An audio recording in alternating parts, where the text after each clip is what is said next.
Saint-Esprit, te bénissons parce que tu as accepté notre louange. C'est toi qui inspires notre louange. Te bénissons parce que tu as accepté notre adoration. C'est toi qui inspires notre adoration. Maintenant, comme Marie, nous nous mettons à tes pieds, Jésus. Nous savons que tu as les paroles de la vie, Jésus. Il y a beaucoup de choses que tu dis qui nous bousculent. Il y a beaucoup de choses que tu dis que nous ne comprenons pas. Mais nous ne voulons pas t'abandonner, Jésus. Nous savons que tu as les paroles de la vie. Les paroles qui sortent de ta bouche, Jésus, viennent du trône de Dieu.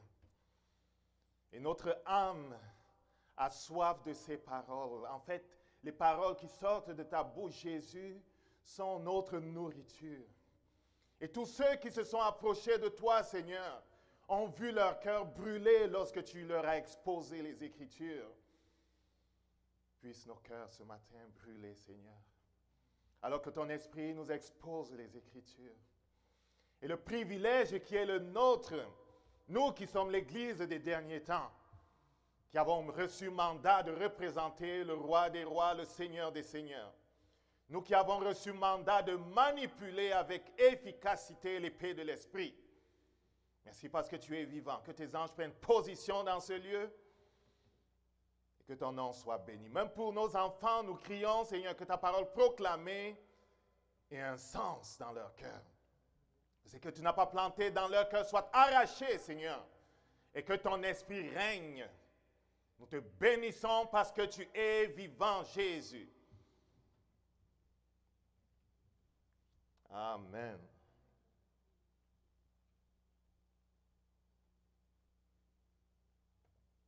Je voudrais parler du baptême, le baptême d'eau.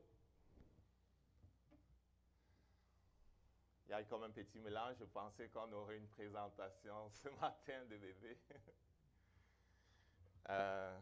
Mais pour ce qui est de la présentation du bébé, ça va être pour le 26, si j'ai bien compris. Le 26 mai. OK.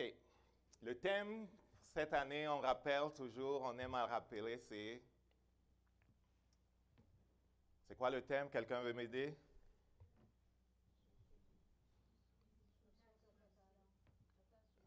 Une soumission totale ou totale soumission à Jésus-Christ. Amen. Et on a redit et redit, c'est important qu'il règne entièrement parce que s'il n'a pas tout notre cœur, il ne dirige pas toute notre vie. Amen.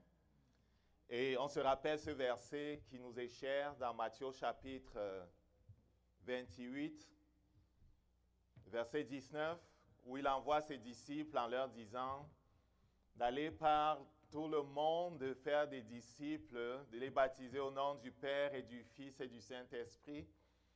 Il poursuit en disant, enseignez-leur à garder tout ce que je vous ai confié ou enseigné. J'aime le tout parce que il veut que l'on communique sur tout. Amen. Dans ce verset, il parle de baptême, mais on veut justement parler de baptême aujourd'hui. Quelques questions que j'espère en parcourant les quelques slides que nous avons pourront répondre. Quelle est la signification du baptême? Est-ce nécessaire au salut? Combien de formes de baptême existent-il? Que dit du baptême des enfants? Peut-on se baptiser pour quelqu'un qui n'est pas disponible? Pour un mort, comme on voit dans 1 Corinthiens 15 au verset 29, quand Paul, exposant sur la résurrection, disait aux Corinthiens que si Christ n'est pas ressuscité et si la résurrection n'existe pas, pourquoi certains se font baptiser pour des morts? On ne va pas peut-être entrer dans cette question-là, où je vais la traiter tout de suite avant même de pénétrer dans les autres choses. Il faut dire qu'à Corinthe, il se passait des choses un peu particulières et ça ne s'est pas vu dans les autres églises. 1 Corinthiens 15, verset 29, il y avait une pratique comme particulière que le Saint-Esprit, je pense, n'a pas validée ailleurs parce que le salut est personnel.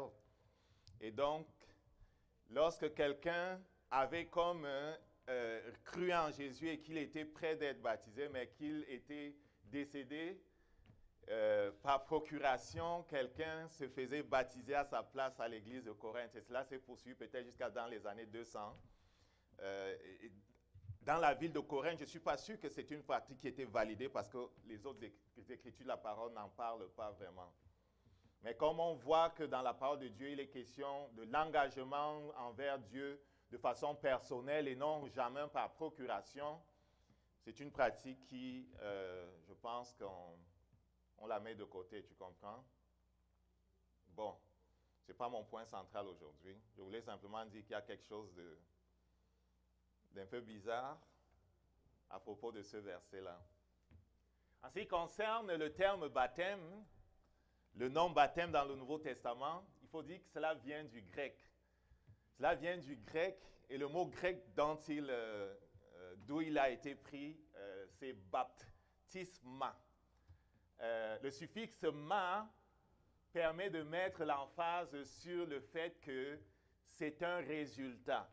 Le baptême est un résultat. Donc, ça vient de baptisma en grec. Et les traducteurs, par exemple, la King James en 1611, quand ils traduisaient, peut-être pour ne pas offenser les gens de l'Église anglicane, ont fait une translittération. Une translittération, c'est une transcription lettre par lettre d'un mot d'une langue à une autre. Ils sont partis de baptisma, ils ont simplement enlevé le A et ça a donné en anglais baptism. Est-ce qu'on comprend? Ça a donné en anglais baptism, ils ont simplement enlevé le A en faisant une translittération. Parfois, les gens qui font la traduction vont faire des translittérations et ne pas donner le sens vraiment du mot. Ils vont simplement le traduire, le transcrire mot par mot en enlevant une lettre ou ainsi de suite. Okay? Mais le mot baptisme en grec, c'est le résultat d'un trempage ou d'un naufrage. Le vrai sens, c'est immersion, submersion. On comprend ça? En grec et dans le Nouveau Testament, baptisma, c'est le résultat d'un trempage, d'un naufrage, d'une immersion, d'une submersion.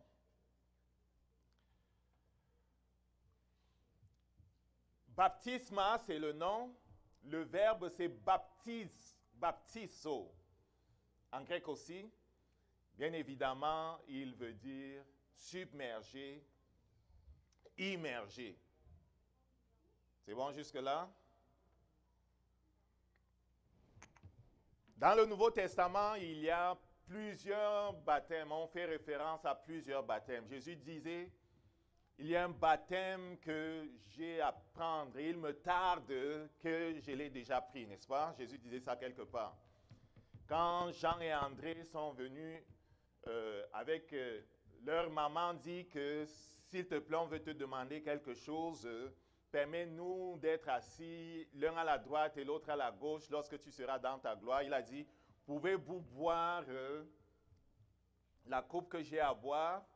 C'était de ce baptême qu'il parlait. Et plus tard, il disait à ses disciples que oui, le baptême que je vais prendre, vous allez aussi le prendre. C'était le baptême de la souffrance. Donc, il y a plusieurs baptêmes dans la parole de Dieu. Le baptême du feu, le baptême dans le Saint-Esprit. Il y a plusieurs baptêmes. On va s'intéresser ce matin au baptême de Jean, au baptême chrétien.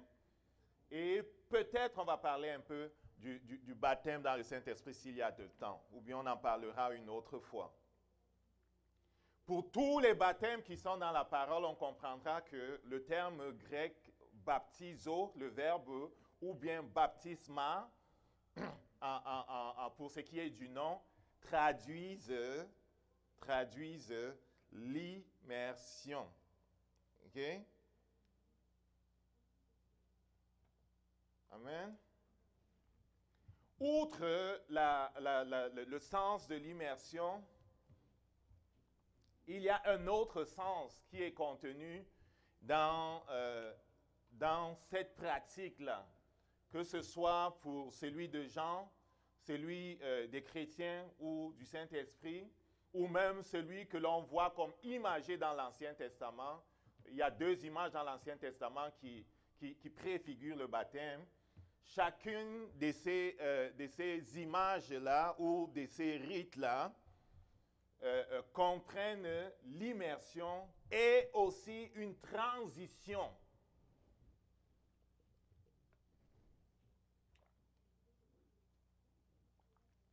Donc, une transition d'une position X vers une position Y, une position spirituelle nouvelle. C'est bien important de le noter. Donc, il y a une immersion totale dans quelque chose et pendant que cela se fait, il y a une transition vers un autre état. Et comme on va le voir, en fait, la transition vers un autre état est conditionnée par le fait que celui qui transitionne vers un autre état est déjà dans l'état où la transition est supposée l'amener. En sorte que le rite qui est pratiqué est comme un sceau qui est mis sur une réalité qui existe déjà. Je vais le simplifier plus tard en parlant, si ce n'est pas encore clair.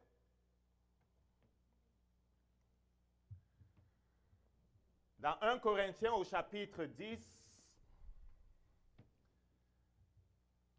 à partir du verset 1 jusqu'au verset 4, le Saint-Esprit fait allusion à quelque chose qui s'est passé dans l'Ancien Testament. Et j'aime souvent à dire qu'on va comprendre très bien le Nouveau Testament si on sait aller dans l'Ancien Testament, trouver les images de ce qui est dans le Nouveau Testament et qui était comme ombragé dans des ombres dans l'Ancien Testament.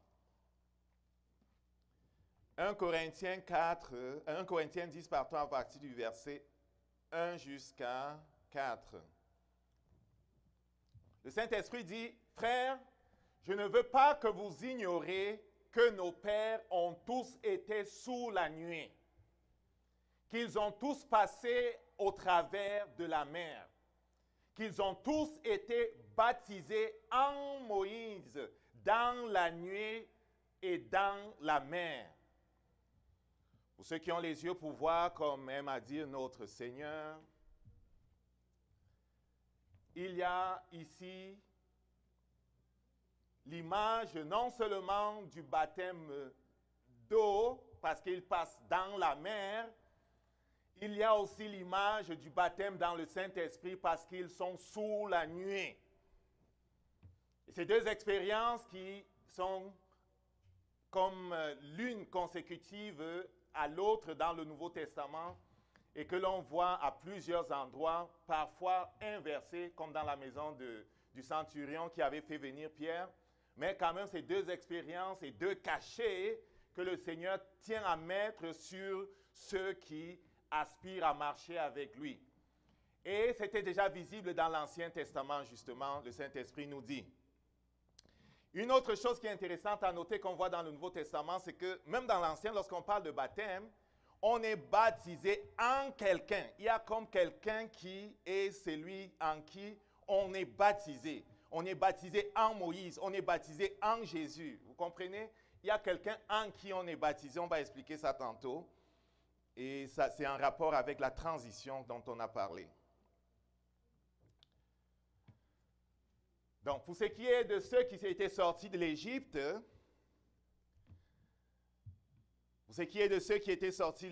justement, ils ont passé à travers la mer. Le Seigneur, pendant toute la nuit, a soufflé et a ouvert les eaux. Et la nuée les recouvrait.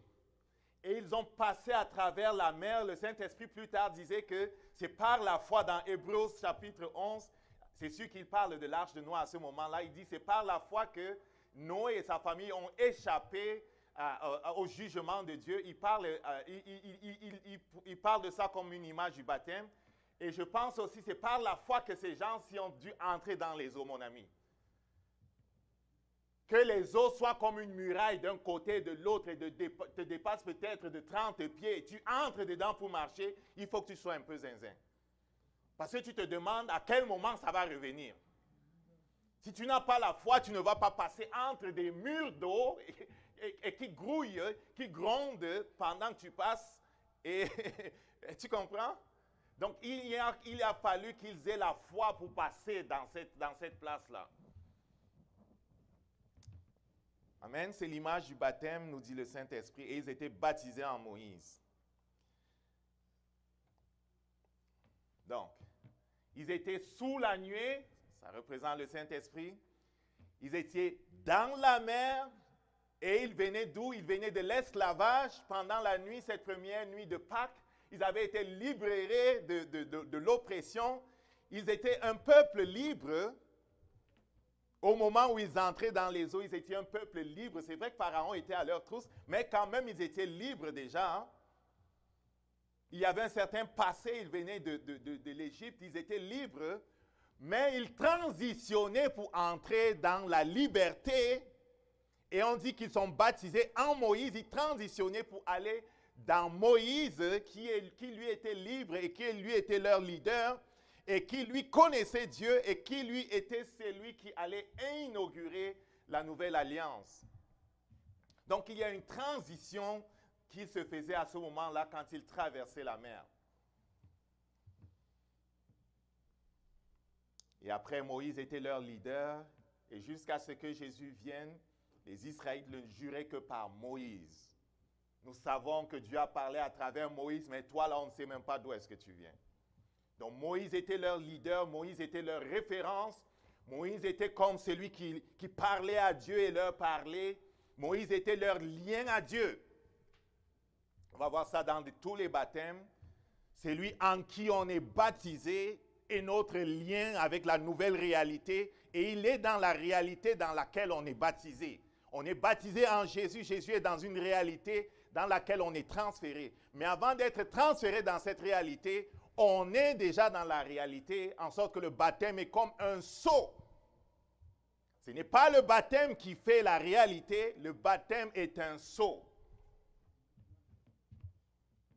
On va comprendre en avançant. Au verset 3 et 4, le Saint-Esprit dit qu'ils ont mangé le même aliment spirituel, qu'ils ont tous bu le même breuvage spirituel, car ils buvaient à un rocher spirituel qui les suivait, et ce rocher était Christ. Allusion à la manne. Hein? Jésus disait, je suis le pain de vie qui descend du ciel. Vos pères ont mangé la manne dans le désert, ils sont morts. Celui qui mange le pain que je donne ne mourra jamais. Allusion à ça. Allusion aussi au breuvage spirituel. Jésus a dit, mon sang est le vrai breuvage, vous comprenez? Allusion à la scène, au repas du Seigneur. Est-ce qu'on voit ça? Quand on entre dans la liberté, on entre dans une communion nouvelle avec Dieu. Et je suis content de voir que le Saint-Esprit, depuis l'Ancien Testament, déjà faisait allusion au repas du Seigneur et au fait que c'est lui qui transitionne pour entrer dans une relation particulière avec Dieu a droit au repas du Seigneur. C'est pour ça que la condition pour avoir droit à la table du Seigneur, c'est d'être baptisé. OK? Celui qui n'est pas baptisé n'a pas droit à la table du Seigneur. Il peut le faire, mais ce n'est pas correct. Le baptême de Jean. Immersion dans l'eau, transition vers la repentance. Le baptême de Jean, ce n'est pas Jean l'apôtre, c'est Jean le cousin du Seigneur, le fils de Zacharie, le précurseur de Jésus. C'est Jean le prophète, le dernier prophète de l'Ancien Testament. C'est lui qu'on a appelé le Baptiste. Matthieu chapitre 3, versets 5 à 6.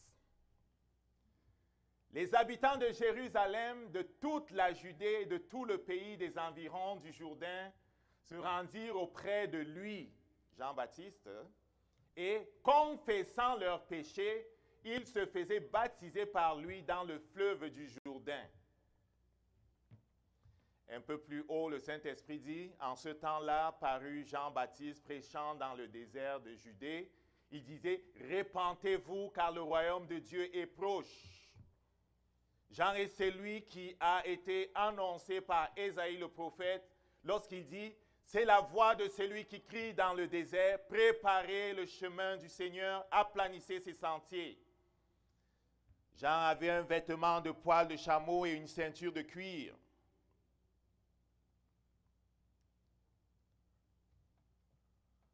Autour de ses reins, et il se nourrissait de sauterelles et de miel sauvage. Qui était Jean? Jean était celui qui a introduit la nouvelle alliance.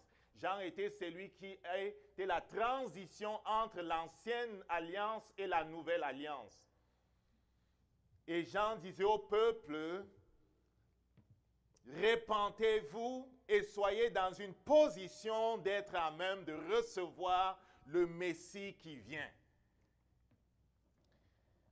Et donc, son baptême avait un sens particulier. OK? Dans Matthieu chapitre 3, verset 11, Jean explique, à propos de son baptême, il dit, « Je vous baptise d'eau pour vous amener à la repentance. » Donc, on transitionne vers la repentance. Mais celui qui vient après moi est plus grand que moi, est plus puissant que moi. Je ne suis pas digne de porter ses souliers. Je ne suis pas digne de porter ses souliers. Lui, il vous baptisera du Saint-Esprit et du feu. Et Jean-Baptiste parlait au peuple pour les apprêter. Et quand tu vas voir plus haut, quand des gens couraient pour venir se faire baptiser, que ce soit les Juifs, les pharisiens, pardon, les Sadducéens, les pharisiens et tous ces gens-là, quand ils couraient pour se faire baptiser, Jean les mettait en garde. Il les mettait en garde parce que souvent les gens vont courir pour aller faire les choses. Vous comprenez? Souvent les gens vont courir pour aller faire les choses. Mais on est bien de ne pas vendre Jésus-Christ, moins cher. Ne vendez pas le message de Jésus moins cher. Ne vendez pas Jésus-Christ moins cher. Vous comprenez? C'est quelque chose de précieux qu'on ne peut pas proposer aux gens moins cher. Lui-même, il a dit, il y a beaucoup qui sont appelés, mais très peu seront élus. Très peu seront élus. À propos de Noé et du déluge, qui représente avec son arc, qui est une image du baptême, je veux que l'on comprenne qu'au moment où Noé vivait sur la terre, il y avait au moins 1 ou 2 millions de personnes. Vous comprenez? Sur toute la face de la terre, il y avait au moins 1 ou 2 millions de personnes. Sauf que dans Genèse, au chapitre 6, il y avait eu la corruption et le monde était devenu méchant et mauvais. Et Dieu a décidé de purifier le monde. Et les eaux représentaient le jugement. Il a construit l'arche de l'alliance, il est entré dans l'arche de l'alliance et Dieu a envoyé le jugement. Et c'est seulement ceux qui étaient dans l'arche de l'alliance qui représente Jésus qui ont échappé au jugement de Dieu. Dans Hébreux chapitre 11, le Saint-Esprit dit que c'est par la foi qu'ils ont pu échapper au jugement de Dieu. Est-ce qu'on comprend ça? Ils étaient combien? 8 personnes. 8 personnes sur près de 2 millions. Beaucoup d'appelés, très peu d'élus. Et Jésus est celui qui a dit, il en sera du dernier temps comme au temps de Noé. Les gens mangeaient, buvaient, prenaient des femmes, faisaient ceci, faisaient ça, jusqu'au jour où les eaux ont commencé à couler. Il en sera comme au temps de Lot. Les gens mangeaient, buvaient et la calamité est venue sur Sodome et Gomorrhe. Combien ont été sauvés à Sodome et Gomorrhe? Lot et sa famille. Très peu. Très peu. Et notre Seigneur a dit, étroite est la porte qui mène, mais large la porte qui mène de l'autre côté. Vous comprenez? Ne vendez pas moins cher le Seigneur. C'est ça que Jean-Baptiste dit, Matthieu chapitre 3, voyant venir à son baptême beaucoup de pharisiens, de sadduciens, il dit, race de vipères, qui vous a appris à fuir la colère de Dieu. Produisez donc du fruit digne de repentance et ne prétendez pas dire en vous-même, nous avons Abraham pour père, car je vous déclare, de ces pierres-ci, Dieu peut susciter des enfants à Abraham. Ces bonhommes s'en venaient à son baptême, mais ils n'avaient pas l'intention de changer. Ils n'avaient pas l'intention d'être dans une disposition de cœur qui aurait permis que Jésus-Christ soit glorifié. Ils n'avaient pas l'intention de reconnaître qui était Jean-Baptiste. Ils n'avaient pas l'intention de reconnaître qui était le Messie après. Est-ce que vous comprenez comment il les accueille? Race de vipères. Pourquoi? Parce que Dieu ne court pas après les gens. Quand il dit ça, on va dire que peut-être je dis mal. Oui, il ne désire pas la mort du pécheur, mais il n'abaissera jamais ses standards. Le salaire du péché, c'est la mort. La séparation d'avec Dieu. Et ces gens-ci pensaient pouvoir faire n'importe quoi.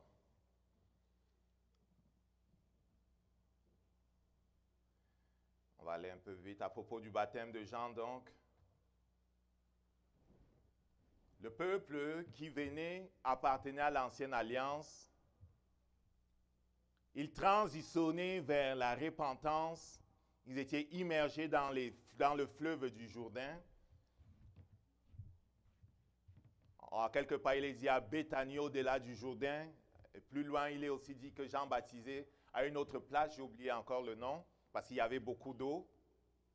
Ce qui est important de remarquer, c'est que Jean était dans la place où il savait que Jésus était le Messie.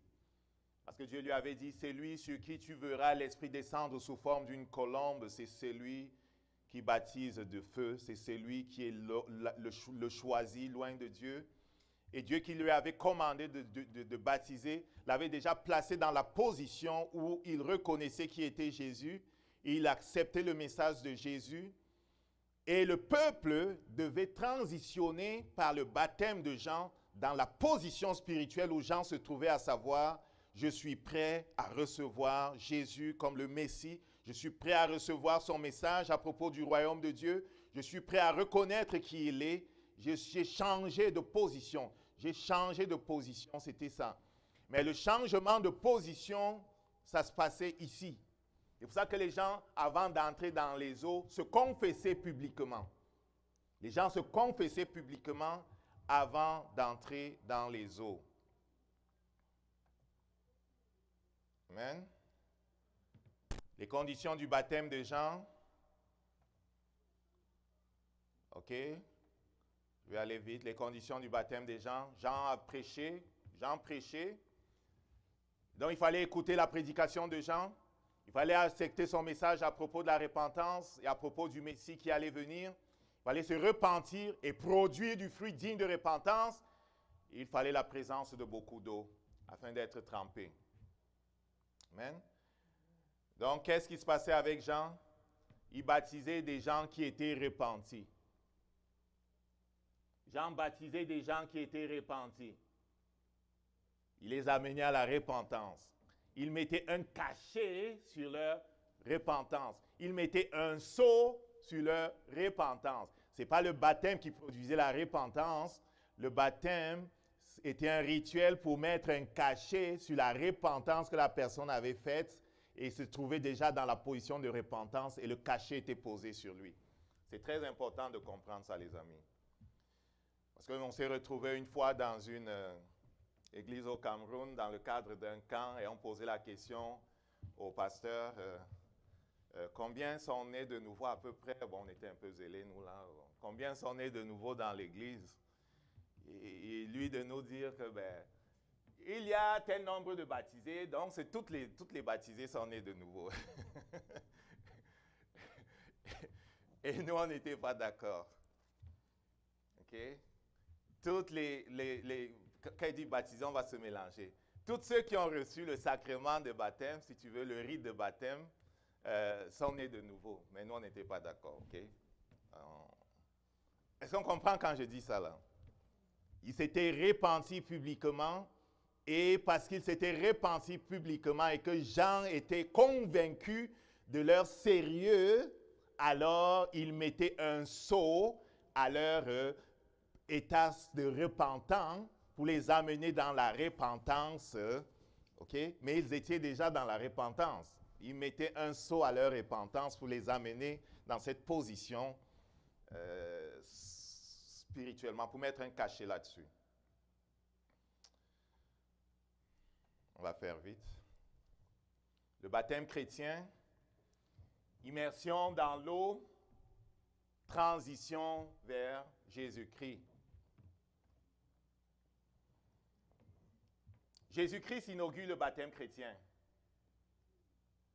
Alors Jésus vint en Galilée au Jourdain vers Jean pour être baptisé par lui. Mais Jean s'y opposait.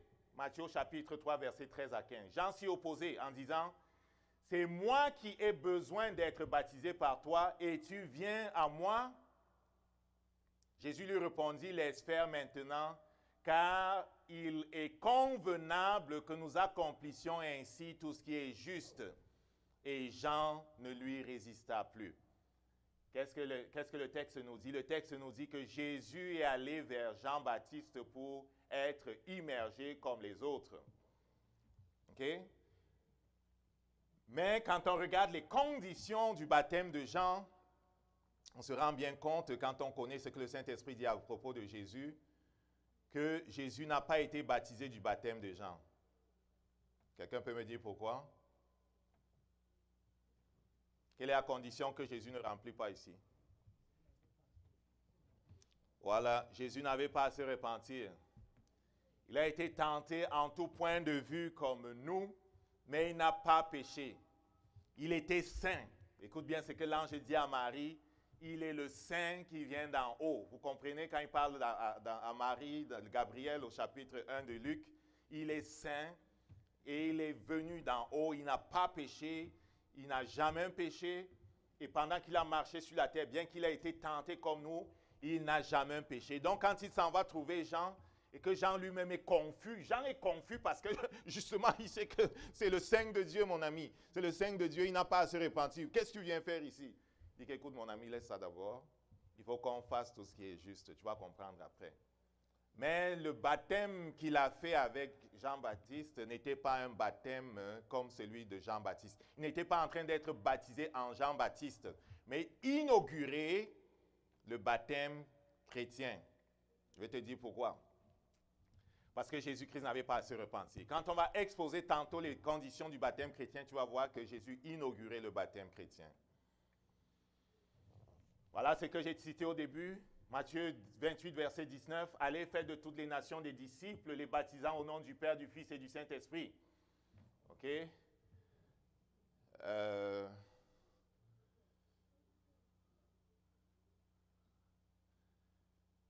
Et ça, c'est dans Matthieu chapitre 28. J'ai trouvé quelque chose d'intéressant. Je vais partager et passer dessus très vite. On n'a pas beaucoup de temps.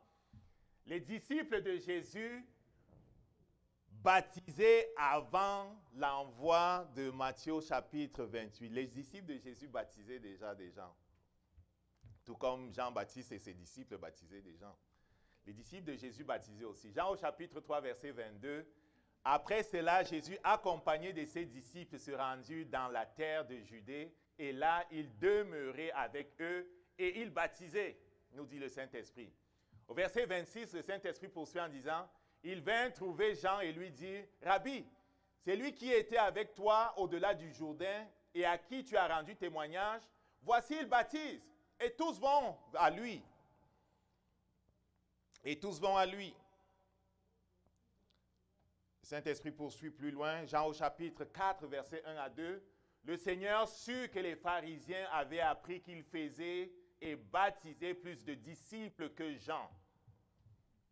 Toutefois, Jésus ne baptisait pas lui-même, mais c'était ses disciples. Donc, avant l'envoi de Matthieu chapitre 28, les disciples de Jésus baptisaient déjà des gens.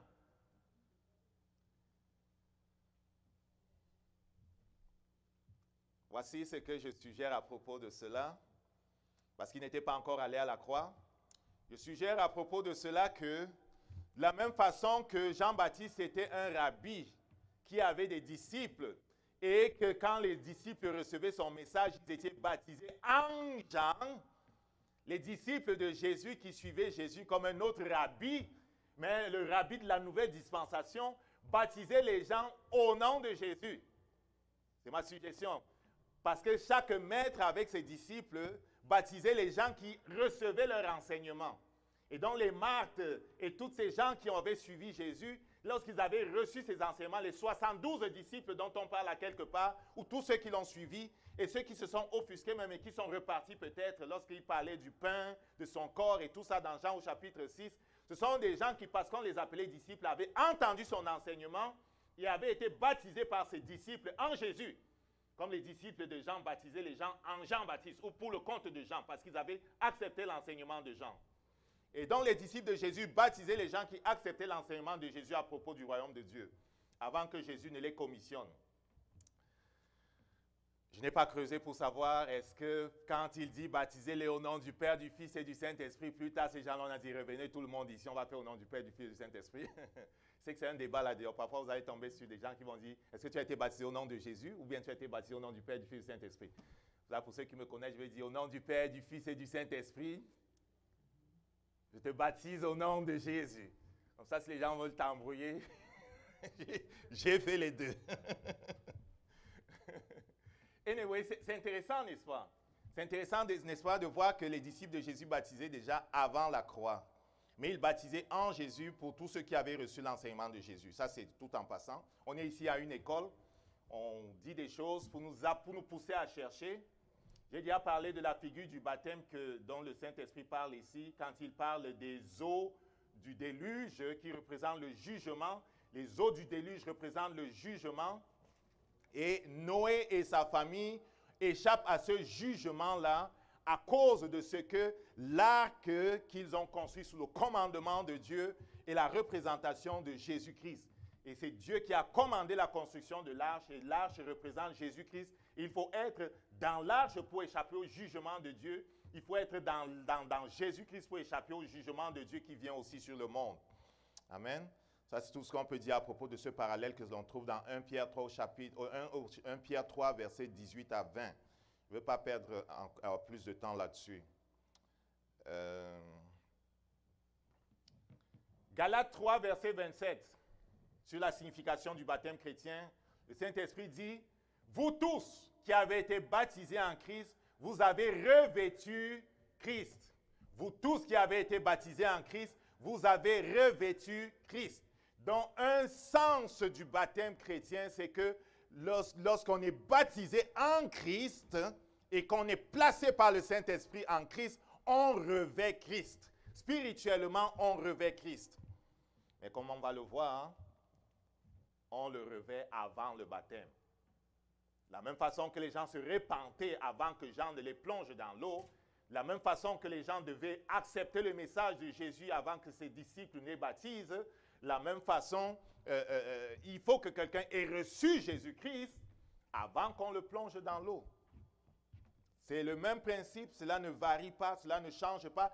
Si ça a l'air de t'embrouiller quelque part, rentre dans l'Ancien Testament, rentre dans les autres exemples et tu regardes ce qui se passe parce que Dieu ne change pas sa façon de fonctionner. Est-ce qu'on comprend ça? Dieu ne change pas sa façon de fonctionner. Donc, s'il y a de l'ombre quelque part, tu retournes dans les autres choses qui parlent de la même réalité et qui exposent la façon dont Dieu travaille et tu vas comprendre certaines choses. Sur la signification du baptême chrétien, encore le Saint-Esprit dit dans Romains 6, Romains 6, verset 3, c'est un verset que j'aime bien, et les suivants. Ignorez-vous que nous qui avons été baptisés en Jésus-Christ, c'est en sa mort que nous avons été baptisés. Au verset 4, il dit, nous avons donc été ensevelis avec lui par le baptême en sa mort, afin que comme Christ est ressuscité des morts par la gloire du Père, de même, nous aussi, nous marchions en nouveauté de vie. En effet, si nous sommes devenus une plante avec lui par conformité à sa mort, nous le serons aussi par conformité à sa résurrection, sachant que notre vieil homme a été crucifié avec lui afin que le corps du péché fût détruit pour que nous ne soyons plus esclaves du péché. Ce qui est important, on est baptisé avec lui en sa mort. Je pense que c'est pour ça que le Saint-Esprit insiste sur l'immersion. Cela traduit lorsque tu es plongé dans l'eau, le fait que Christ est entré dans la tombe. Tu es immergé totalement. Et si on se trouve dans une situation où on n'a pas le luxe d'avoir abondamment d'eau, je me rappelle quelqu'un qui disait qu'ils étaient allés chez une maman du 3e âge, et peut-être elle était malade, et il fallait comme trouver la façon de faire le baptême. Il n'y avait pas de baignoire, et donc on a mis sous l'eau, on a ouvert à la douche l'eau pour qu'elle soit complètement trempée de la tête aux pieds. Et l'autre disait, ah, ouvre fort encore que ça trempe partout parce que il ne faut pas que les mains restent dehors. C'est important d'être trempé totalement pour traduire l'immersion dans la mort. Et on ressort de là pour traduire la victoire sur la mort et la résurrection de Jésus-Christ. Amen. Est-ce que ces symboles ont un sens? Lorsque Jean-Baptiste ne comprenait pas pourquoi Jésus-Christ voulait absolument être trempé dans les eaux, il lui a dit, tu ne comprends pas, ce n'est pas grave. Laisse que l'on fasse afin d'accomplir tout ce qui est juste. Ces choses parfois qui n'ont pas de sens pour nous, il faut les faire quand même parce qu'il faut accomplir tout ce qui est juste. Amen. Ce n'est pas obéissance qu'il faut le faire pour accomplir tout ce qui est juste. Quelles sont les conditions du baptême de Jean, du baptême chrétien, pardon? Les conditions du baptême chrétien. Il y a plusieurs versets qui nous aident à comprendre les conditions du baptême chrétien.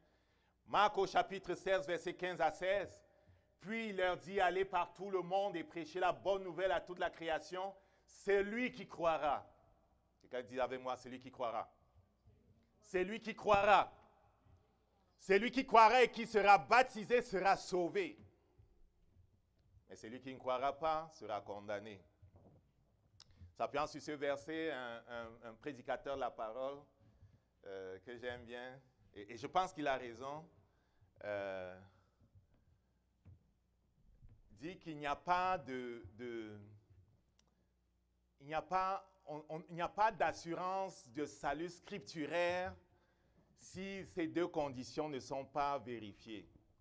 Croire et être baptisé. Il n'y a pas de position scripturaire. Quand on dit scripturaire, je veux dire, il n'y a pas dans la parole quelque chose sur lequel tu peux t'appuyer pour dire que tu vas laisser un des deux. Tu comprends? Croire et être baptisé, alors on est sauvé. On va dire, mais l'autre à côté de la croix, là, Jésus-Christ a dit, ouais, je te dis aujourd'hui, tu seras dans le paradis avec moi. OK, ça c'est les exceptions. Il a prêché aux âmes qui sont dans les ténèbres, qui étaient rebelles avant, et puis il est monté avec eux. OK, ça c'est les exceptions. Toi, tu es dans l'exception? Tu es dans l'exception? Jésus raconte la parabole de quelqu'un qui a fait la fête et il est entré dans la salle et il a vu un bonhomme qui n'avait pas de vêtements de fête. Il a dit quoi? Mon ami, comment tu es entré? Tu n'as pas de vêtements, comment? Et il appelle ses serviteurs. Et on a ligoté celui-là, il ne sait pas par où il était passé. On l'a mis dehors. Il n'avait pas de vêtements de fête. Peut-être il se disait qu'il était dans les exceptions.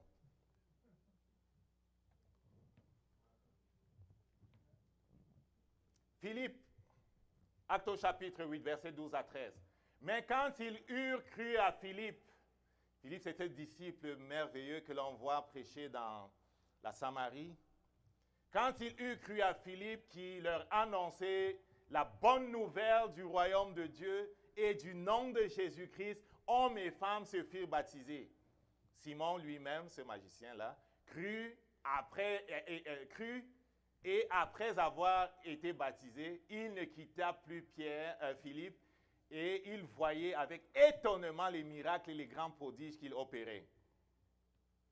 Donc là, dans la Samarie, d'après ce verset, il y a la prédication du Christ et la réponse des gens et puis le baptême.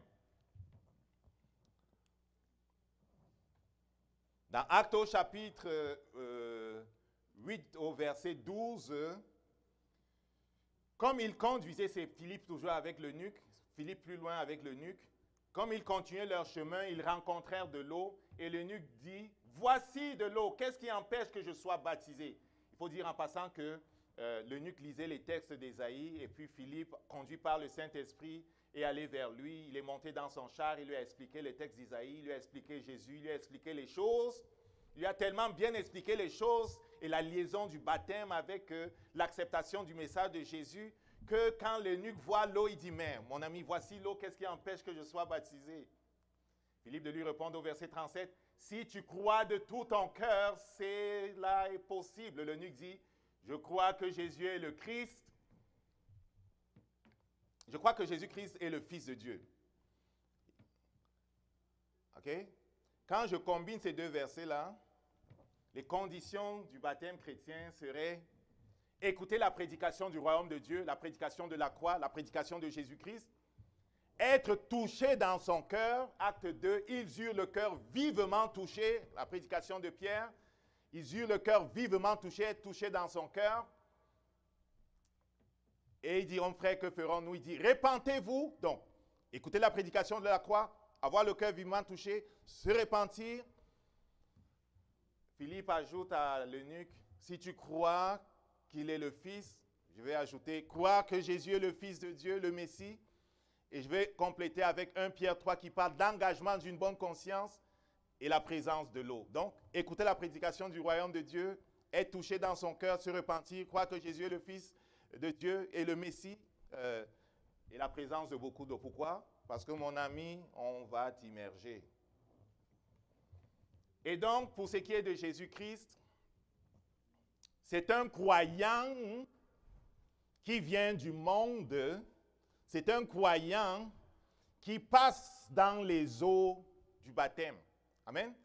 Il transitionne vers Jésus parce qu'il est baptisé au nom de Jésus. Il est baptisé en Jésus. Il y a aussi le baptême dans le Saint-Esprit, bien sûr, qui est toujours très proche du baptême d'eau, qui fait le transfert dans l'Église. Le baptême d'eau te place en Jésus. Le Saint-Esprit te met dans l'Église, le corps de Christ.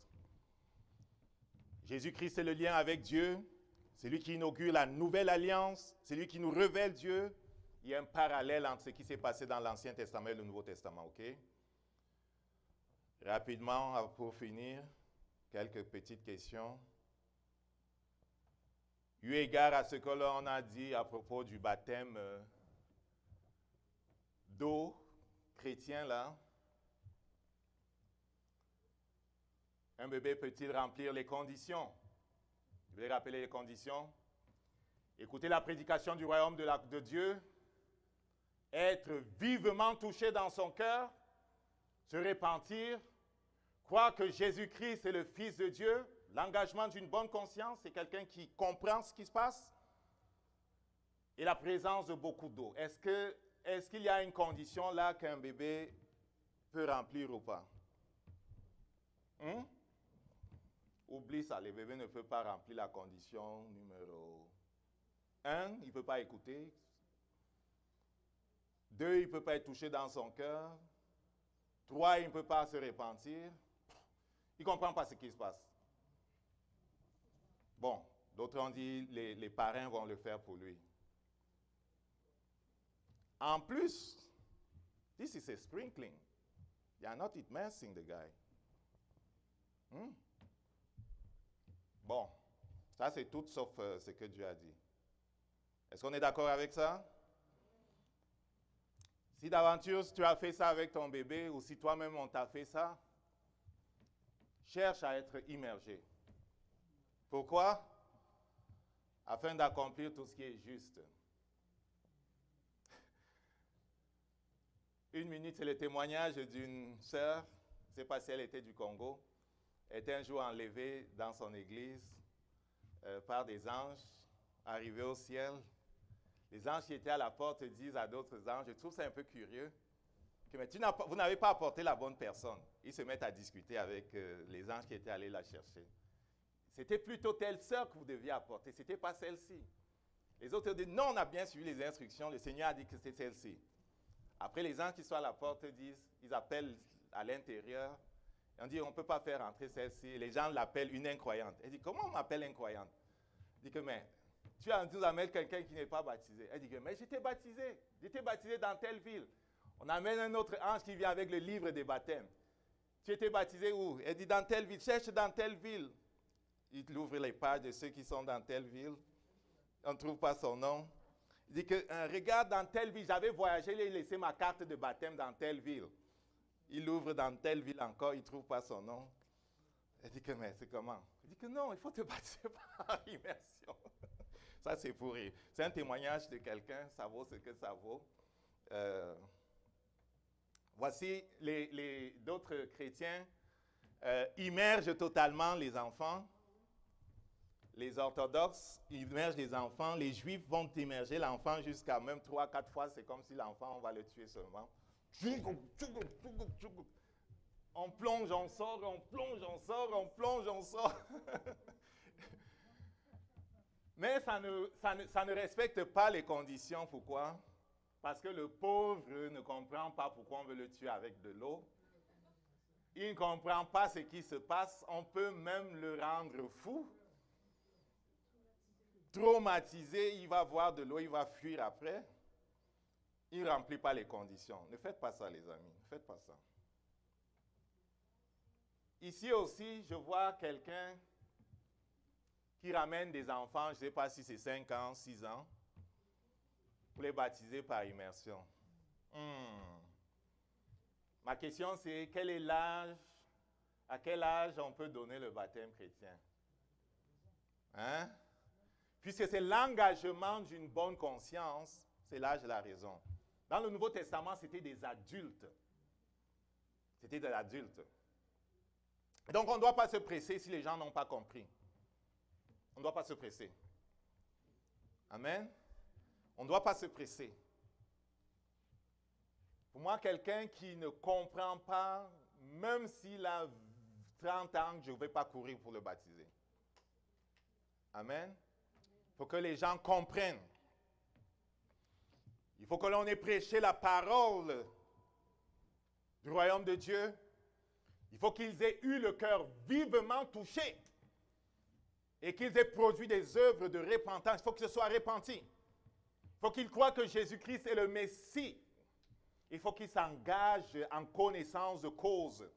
Parce que le baptême, c'est le jour où tu meurs. Tu comprends? Mais en fait, tu es mort avant. En tant que croyant, tu es mort avant. On scelle ce jour-là, on scelle ta mort. C'est comme si on met le clou sur le cercueil. Tu es mort avant et ce jour-là, on scelle le fait que tu es mort. Donc, il faut que les gens aient compris ce que c'est que la croix et ce que c'est que s'engager pour Christ. C'est pour ça que j'ai dit au début, ne vendons pas Jésus-Christ moins cher. On ne veut pas l'église remplie des gens qui font des likes à Jésus. Oh, Jésus, il est cute. Je te dis aimez-vous les uns les autres. Il est cute. OK? Un peu comme tu vas souvent entendre les homosexuels dire qu'on ne les aime pas alors qu'eux, ils ne parlent que d'amour. L'amour, le monde est beau. L'amour.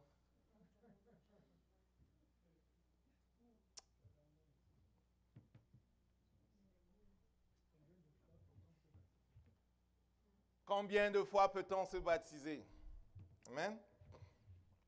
Combien de fois? Ils ont été baptisés dans le Saint-Esprit le jour de la Pentecôte. Et lorsque Pierre a été arrêté et a été comme mis en prison et qu'il pleurait et criait à cause des menaces qui étaient sur eux, le Saint-Esprit dans le livre des Actes est encore tombé sur eux. Le Saint-Esprit peut tomber sur les gens plusieurs fois.